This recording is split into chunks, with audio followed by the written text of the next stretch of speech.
Mga pampublikong sakyanan sa dakbayan sa Talisay mibalik na sa pagbiyahe apan pag-issue og permit to operate sa mga tricycle units temporaryo unang gihunong.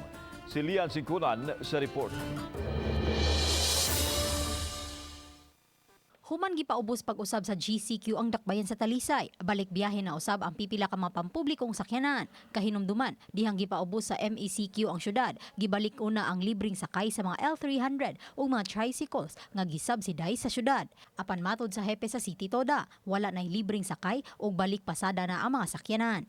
Kapin sa 1,000 ka mga tricycle units ang nahataga na og permit to operate. Kining maong mga ginaganunas pagkakaron medyo igo-igo pa ni apan kagahapon adlaw kini nga Lunes pasi sa mga obserbasyon dili gyud ang tanan nga mga tricycles ang nakadagan kagahapon. Apan temporaryong gihunong ang pag-issue niini kay giobserbahan pa ang dagan sa trapiko. Ato na kini siyang temporaryong gihunong kay aron pagsusi og paghimo og mga pagtuon kung angayan pa ba nga mo release og permit to operate alang sa ato ang mga tricycle. Nagdagan na usab ang mga modern jeepney sa dakbayan. Apan linaw tubulakaw lang ang available nga ruta sa pagkakaron ug walay biyahe ang mga modern jeepneys padung sa dakbayan sa Sugbo.